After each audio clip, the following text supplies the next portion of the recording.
Hi guys and welcome back. This is Vikram and you're watching MotoVik. Actually, I know it's been quite a while since I posted a video. I'm very sorry for that. I've been busy in some other work lately. But the Kia Seltos review which I have posted like around 2 to 3 months ago has got a very good response. You guys have been so supportive so far. Thank you so much for that.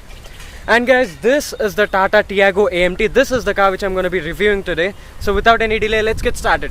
And before that, make sure to hit that red colored subscribe button.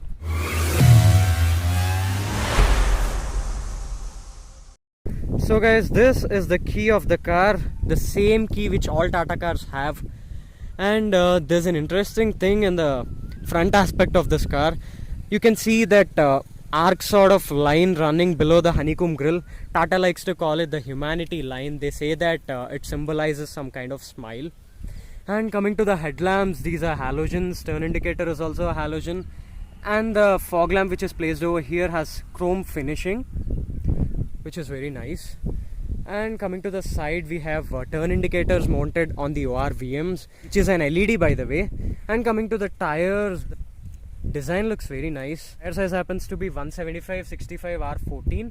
And you can see the brake disc and the caliper over here. In the rear we have drum brakes. Actually, it's a nice looking car. Cars of this segment look pretty small, but that is not the case over here. And now coming to the rear, tail lamp is also a halogen. No LEDs, or obviously no LEDs. We have a rear wiper over here, which is a very nice thing. And the brake light is placed over here. Tiago badging over there, Tata logo in the center, and XZA, which is the top end, written over there. And we have parking sensors. Let's get into the boot. It's a decent sized boot. One more thing I have to mention, guys, this car has got 5-star NCAP rating. Perhaps this is the safest car in its segment. And the build quality is also very nice. Looks so strong and rigid as such. Now let's get into the rear seat. And one more thing, there's no push button start or there's no keyless entry as such, which is obviously not expected at this price point. So guys, you can see we have dual tone sort of treatment on the door, which is very nice. And we have chrome finishing on the door handle. Rear seat is pretty spacious. The Hyundai Venue, which is almost 2 segments up from this car, has almost the same rear seat space. If you wanna watch the Venue's review, you can click over here. And you can see we have proper seat belts in the rear, and no adjustable headrests and no center armrest. But it's okay. Here we have a tweeter, and this is a speaker. And coming to the sound system, I'll talk about it in a while. As you can see on the front door, also we have the dual tone treatment, and here we have piano black sort of finishing, which is very nice. Here looks very nice. And the center console, this being an AMT, has a slightly different center console from the manual. Let's talk about it. So guys, I forgot to show you this. Here as well we have a piano black sort of finishing, which is a very nice touch. And let me get into the driving seat. As I mentioned, there's no keyless entry, which is not a big issue. As you can see, we have seat height adjustment at this price point. This is the only car in this segment which gets a seat height adjustment. And we have steering adjustment as well. A lot of good aspects in this car. As you can see, the instrument cluster does a full swipe when you slot the key in.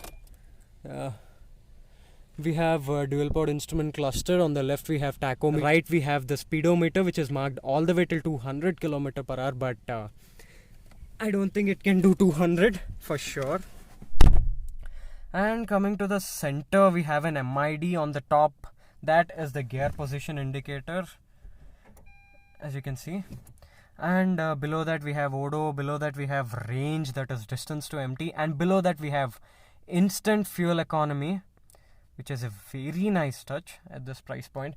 And now coming to this infotainment system. This is from Harman, which is from JBL. It has a very good sound system, guys. This car has got 4 speakers and 4 tweeters. Coming to the air conditioner, that is not so impressive. And coming to the gear selector, it has chrome finishing over here. And guys, you can see this S button. When you press that, you get into sports mode. We have 2 drive modes on offer, Sport and City. I'll talk about it while driving. And here we have a proper manual handbrake. I'm impressed with the interior. The interior looks very nice. And on the steering we have audio controls on the left, and this button over here is for voice assist, which is also a very nice touch. When coming to the stalks, on the right we have headlights and indicator stalk, and on the left we have wiper stalk. This is for the front wiper and this is for the rear wiper, which is making pretty lot of noise already. Coming to the glove box, it is a decent sized glove box. So guys, that's about the interior and exterior of the car, and let's drive it without any delay. So guys, this is the Tata Tiago AMT.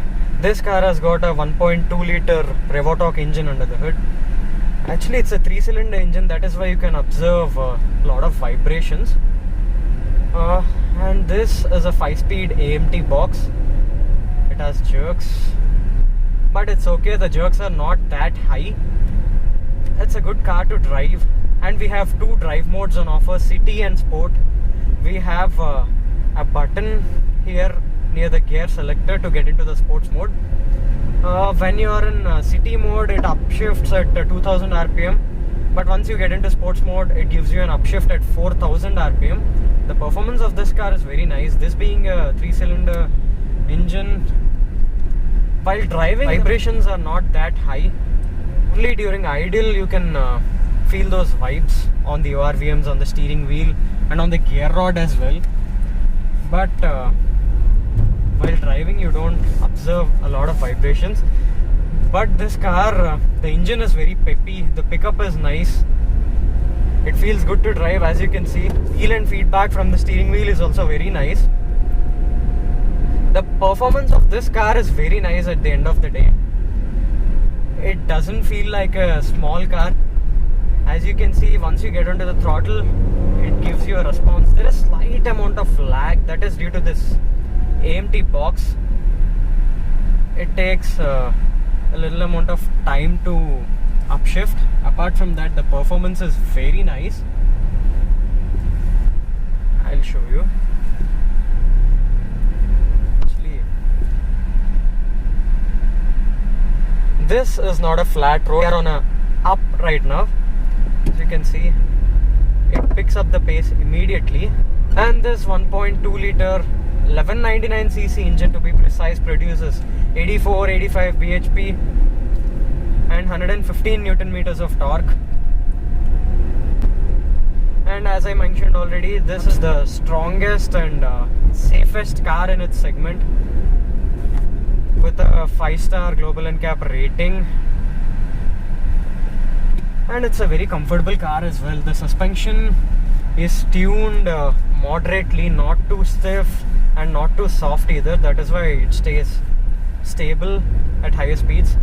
Higher speeds in the sense 80, 100 would be fine, but more than that, that's not advisable, because you start feeling that 3-cylinderness once you get past 100, and once you touch 120, or if you cross it, I don't know what happens, because it's a 3-cylinder engine at the end of the day. That's not a turbocharged engine, it's an NA. And coming to fuel economy, it gives you around 14-15 in the city, and out on highway it gives 18 and sometimes even more. The performance is very nice. This must be the 3rd or 4th time I'm saying that. It's really very nice performing a car at this price point. As you can see, in sports mode it revs all the way till 4000 RPM. Once you get into city, it gives you an upshift at 2000 or so. And even in city drive mode, performance is nice. it's okay for city driving, city commuting. And the fuel economy is also very impressive. And we have an instantaneous fuel economy indicator in the MID. See, as I've shown you already.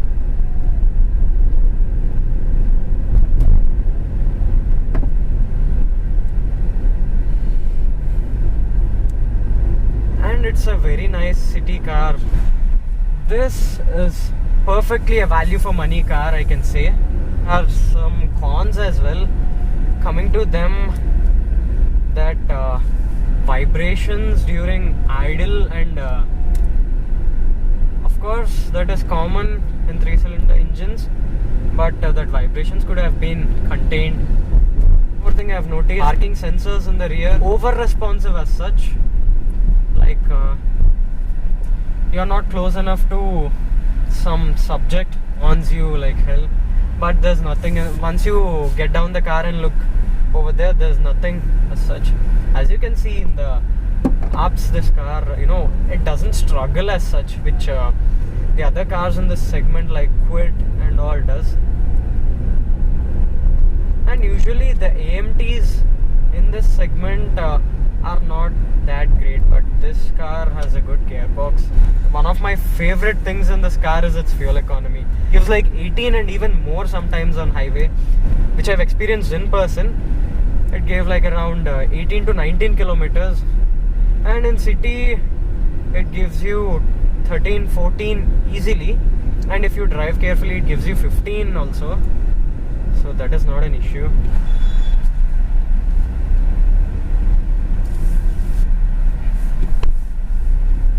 So guys, this is my review of the Tata Tiago AMT. Thank you so much for watching, and don't forget to let me know your views in the comment section below, and don't forget to hit that red colored subscribe button. See you in the next video real soon.